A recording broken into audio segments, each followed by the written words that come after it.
Public access station. My guest today is Dick Kahoe. Dick, you're a former trustee in the village of Tuckahoe. How many years ago was that? Oh, that was back around 1958. And since leaving village service, what business have you been in? Well, I've been in construction equipment, buying and selling construction equipment, and then I got involved in sales of floating tugs, barges, scows, small passengers. Which brings us to where we are now. We're on a tug, the Terra, and we're berthed here where? In well, we're at Staten Island at the yard of United Marine Incorporated. They have harbor tugs and they move boats to refineries. They also bring pilots on board. They also berth ships. That's probably what we're going to do today. I see. Berth the ship. All right. Now we're going out into... well, this is Kilvan Cove. Kilvan Cove? That's right. And that separates Jersey from Staten Island? Jersey from Staten Island, that's okay. right. I guess we're sort of backing the ship out, are we not? Well, we're backing out. We call it a ship, but it's called a tug, isn't it? It's a tug. It generates quite a bit of power too, doesn't it? Well, yeah, this is probably a tug of about, Can't stay. say 1,800 horsepower. What is it, the Kilvan Cove? We're on Kilvan Cove. That's between Staten Island and New Jersey. All right, we're headed towards New York Harbor? We're headed toward New York Harbor, that's right. All right. Now, what is this area noted for in the way of shipping? Well, it's noted for, we have dry docks along here. On the right, well, we just passed Moran Towing Company. That's another towing company. And on the right coming up is the yard of Cadell Shipyard. They dry dock ships, and you'll see a dry dock there. And that's for painting and repairs? Yeah, and, that's right. And scraping the barnacles? Correct, and doing repairs mainly. These dry docks, as you know, they sink them, and then they move the ship in, and then they pump the dock out, and the ship raises up. And then they do the work on it. Yeah. Now, New York at one time was probably the busiest port in the world. A lot of that has changed over the years, hasn't it? Yes, it has, because they have containerization and they go into other ports. But and we don't have the as many liners serving the New York area as we used to have. Well, that's changing, Phil, because more and more people are getting into passenger liners for vacations and for cruises. So you have more cruise ships coming in also. Yeah. We used to think of the days, and we used to have the Normandy and the Queen Elizabeths and the America. You had that, that's right. The Normandy, if you remember, they had a fire on it, and she sank at the dock over there on. I think they were trying to convert that into a troop ship during World War II, and it caught fire. That's right. That's what happened to it. So. Okay. Now further on down the shipping lane here, we see what appears to be like an oiler or a tanker. Well, yes, that's a tanker, and she's very high out of the water, which means that she's been pumped out. Their oil is pumped out. He's probably either on temporary storage or waiting to go out and to be loaded again with oil. Now, the tug that we're on now is used for what purpose? Well, it's used for 2 or 3 purposes, Phil. Number one, this outfit brings pilots out to ships, and the pilots go on, and then they take pilots off of ships. The other thing that they do is to move for instance, later on this afternoon, they'll be moving some ferry boats. They move them. Uh-huh. And Now, behind us, we see the oil tank farms of Jersey. yeah, well, that's right. Well, they come in, and the tankers come in and discharge there. They discharge their cargoes into the oil tanks, and then they have ships that come in and bunker. Okay, and I guess a lot of that oil goes to the refineries that are across the turnpike. That's right. That's right. Now on the starboard side here, see, where is he going? Yeah. We just hit a few waves here, and they're sort of splashing up on us.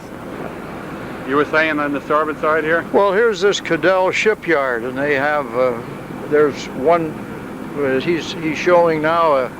That's a I don't know whose boat that is, but you see she's on the dry dock, and then there's another one on the dry dock, and Now, they look like big platforms. These platforms are sunk, and then the water pumped out of the platforms and lift the ship? that's right. The ship goes down, and then they center the ship and bring it into the dry dock, and then they pump the water up, and it raises up. There are certain braces that keep the ship from listing to one side or the other? That's right. They have what the blocks that are put in, and they are stacked up and they're held together at various points to support the ship.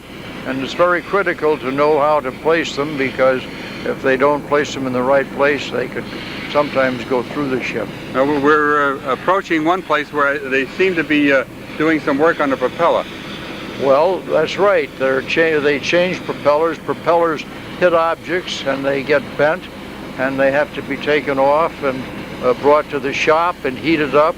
And that looks like another tug, is it not? This one, yes, it is. It's an ocean-going tug. I don't know whose it is, though. Okay, let's take a little break here, and we'll come back later to the view of the harbor. What looks like another tanker, is it?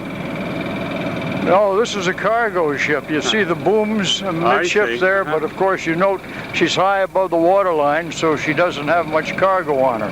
No. Well, what will be our role with this ship?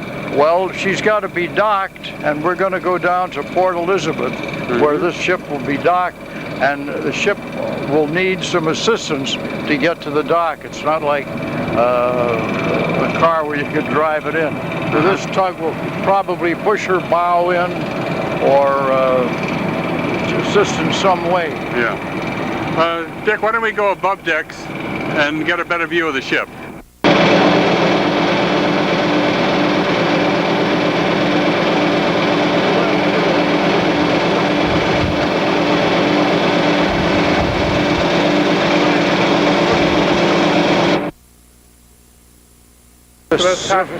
Sevastaki. Yeah, Monrovia. Where would that be from, I wonder? Is that former Soviet Empire? Probably. Yeah. I would guess with a name like that. Yeah. Now the sister tug on the other side is going to assist us in berthing this ship. Both of these tugs will be used to berth the ship. As we approach the Sevastaki, is it? Let's talk a little bit about this tug. Do you have a little of the history of it? Yes, she was built at the Francis H. Bushy Shipyard in Brooklyn in 1943. And when it was built, they had an 800 horsepower engine on it. In 1963, it was decided that they needed more horsepower, so they refitted it and put in an 1800 horsepower engine. Want the name of it? The engine would be called a Fairbanks Morse 38D 8 1/8. It's a well-known engine in the marine industry, and since that time on, she's operated with that horsepower. She's got a fuel capacity of 14,000 gallons, which gives her quite a bit of latitude. Okay, do quite a few hours of work with that fuel capacity. Yes, they can. Now, The sister tug is approaching from the, I guess, the right-hand side, otherwise known as the starboard side. That's right. We're approaching on the... You've become a sailor in about 30 minutes. Left side, which I guess is called what? Port side. Port side. So it's port and... Port side. That's right. Now, both these tugs will nudge that particular cargo ship into its berth. That's right. I don't know how they're going to do it because I don't know what the berth is. If it's a slipway, they're going to have to bring her alongside and one on one side and one on the same side. But I can't tell that till we get to Port Elizabeth.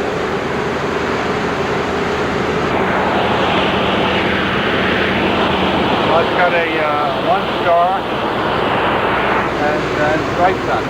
No, it's not. It's customary to fly the flag of the country you're going to, the flag of the country you're coming from. I see. The captain just informed us we better hold on to this because we're going to bump that there ship. Yeah, all right. That line that he's got is a heaving line, and that round thing on the end, that's called a monkey's fist. That's so that when he throws it up on board, he'll throw that up first, and then he'll haul up the hawser after that gets on board. Well, you're going to have to hold on to the thing because we're going to bump the ship.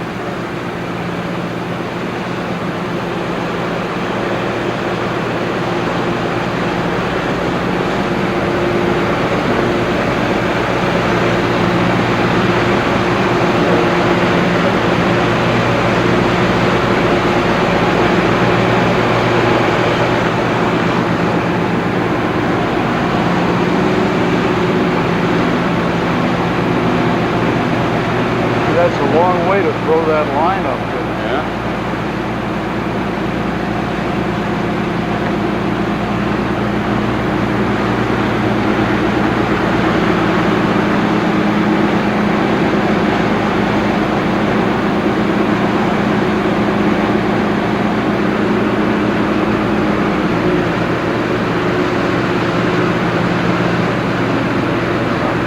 I'd hate to have to throw that up there.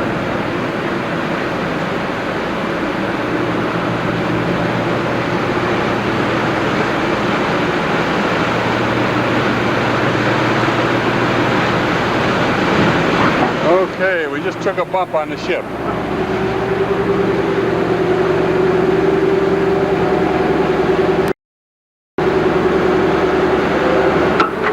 There. Now what's happened is that instead of his heaving it up, they've thrown their line down and they're making fast their line to our line, and then the crew on board will haul that line up and make it fast on deck there.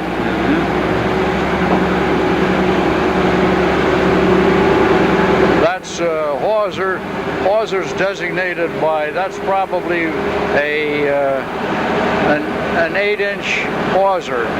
They determine that by the circumference of the line. And these are made out of, now it used to be made out of manila, but since they've had synthetics, these lines are made out of nylon and dacron. That's a pretty strong type fiber, isn't it? They are.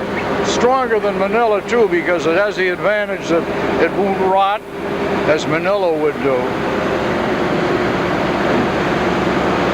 Now he's fastened the line. He's making the line fast to the bollards so that he can control it.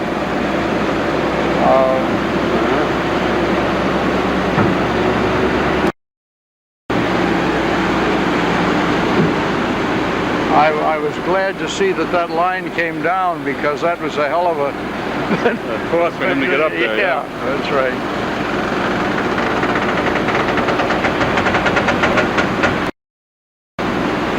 So it seems now the freighter is pulling our tug along. Yes, it is. The rope is pretty tight. Yeah. Now we're entering the Port of Elizabeth, are we? This is Port Elizabeth. There is probably the biggest container port on the East Coast. And ships come here from all over the world. We'll be berthing probably at the other end of it? We're headed in that direction now. Now you see here on the port side, this Evergreen ship, she's about ready to leave because you can see all of the containers stacked on deck. At one time, as you probably know, they didn't have containers. All the cargo had to be loaded in and out of a hatch. And that was very tedious because the most that they could take on a load on out of a hatch was something that might weigh 3 tons. And they'd have gangs who would do that. You'd have a gang on the ship and a gang on the dock. Now what they do with these containers, the containers are pre-packed before they go for a certain destination, and then they're stacked in order on the ship as to how they're going to be discharged. When the containers come ashore, they are loaded on trucks. They're made so that a truck can handle one container, and they're set right on the truck, and then the truck goes to whatever its destination is, and they discharge it there. Yeah, much like the flatbed trucks that we have. That's right. They are, yeah, they're flatbed trucks.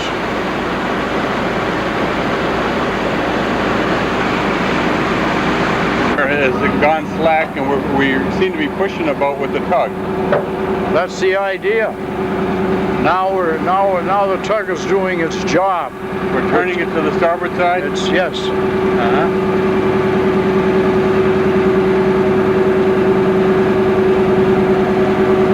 You see, it couldn't do this by itself because if I'm not mistaken, this boat only has one propeller. So it doesn't have the maneuverability that a twin screw tug would have, or a twin screw boat. And now also, this boat doesn't have it, but they have what are called a bow thruster. That's in the bow here, there'd be a tunnel going through, and then there'd be a propeller in there. It'd have to be below the waterline when they do this. So in order to move the bow, if they had a bow thruster, they wouldn't need this tug. They'd simply turn on the bow thruster and thrust it this way or the other way. Or the other way. The bow is being pushed on the starboard side, so it's swinging around. The stern is swinging around. Apparently, she's going to be docked on its starboard side. We're on the port side.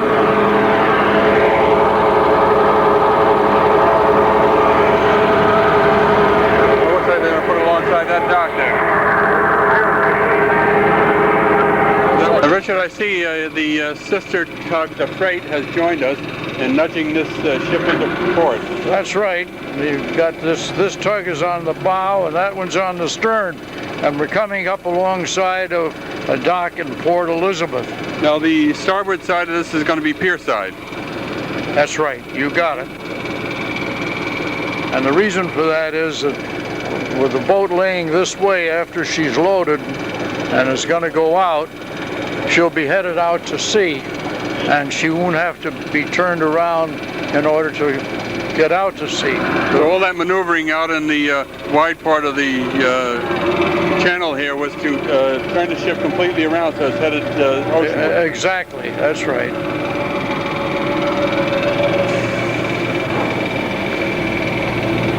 The line is taut, so we're pulling the front of the ship.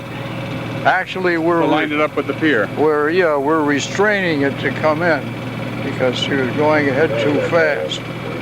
But now it's slacking off. With the weight of these ships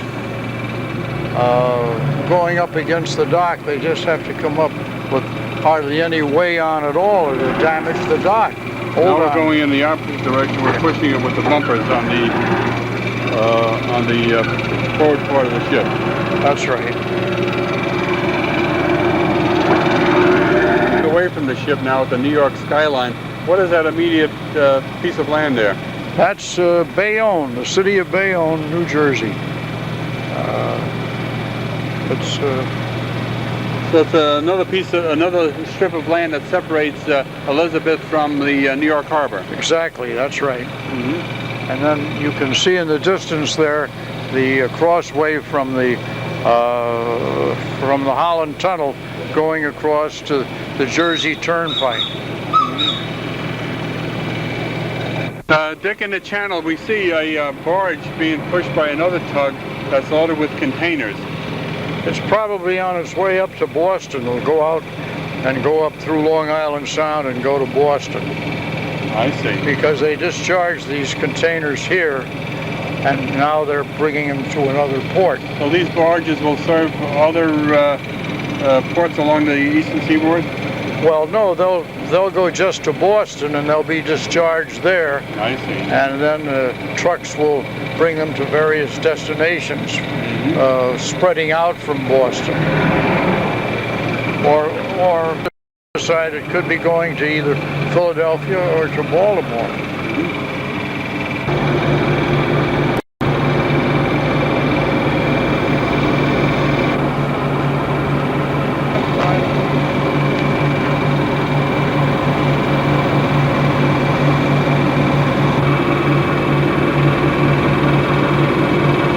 Pilot house with Captain Neal. We located here in the harbor. We're in Port Newark. Okay. And turning around now, going back to port, are we?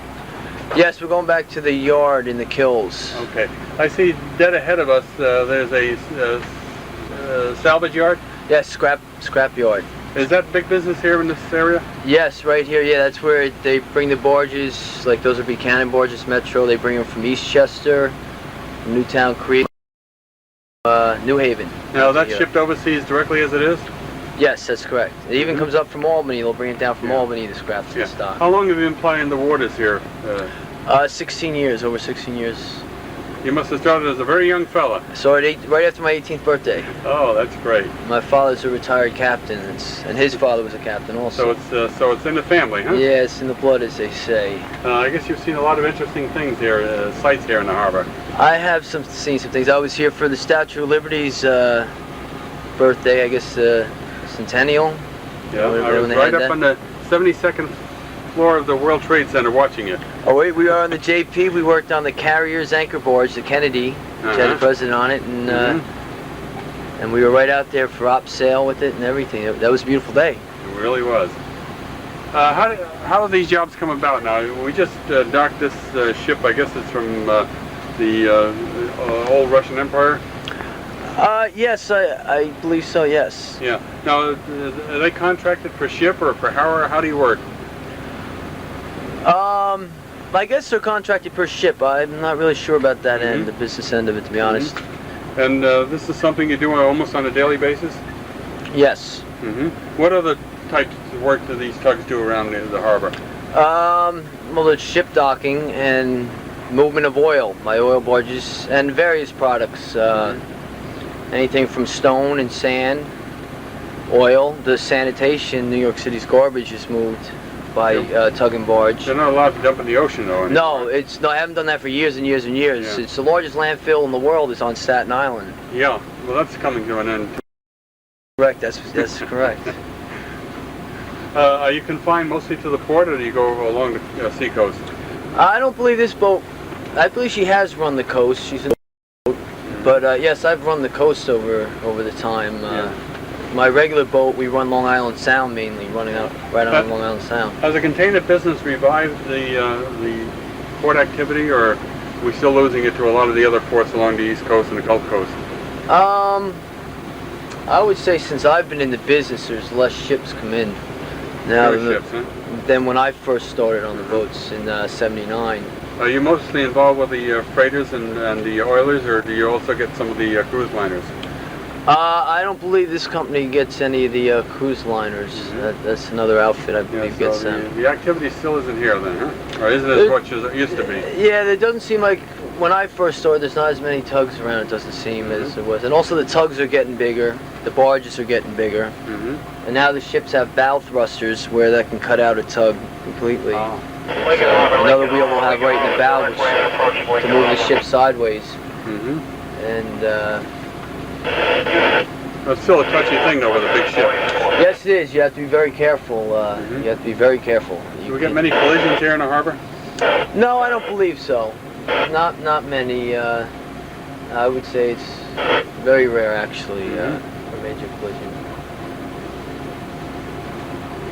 Now, what is the freight yards called here? Is this just Port Elizabeth, or? This is Port Elizabeth, and that back over there, starting scrappy, that's Port Newark, where the scrap metal was. I see. They sure push a lot of containers out of here each year. Yes, this is, I guess, the first container pier in New York Harbor, because they used to bring everything, used to go to the Brooklyn piers. Yeah. And there used to be various piers on the Hudson River years ago. And this section here is? That's Bayonne, New Jersey over in here. I see. And this is Port Elizabeth, and there's waterways separating the two, even though it's part of the overall New York Harbor. Right. This is called, this would be, well, Port Elizabeth. And that's Arthur Kills, where we'll be coming up to by the bridge. Straight there. ahead. Right. We've been talking to Captain Neal aboard the tug, and the name of it is? The Terror. The Terror. You mean the terror of the seas or the terror of the harbor? Terror of the harbor. Okay.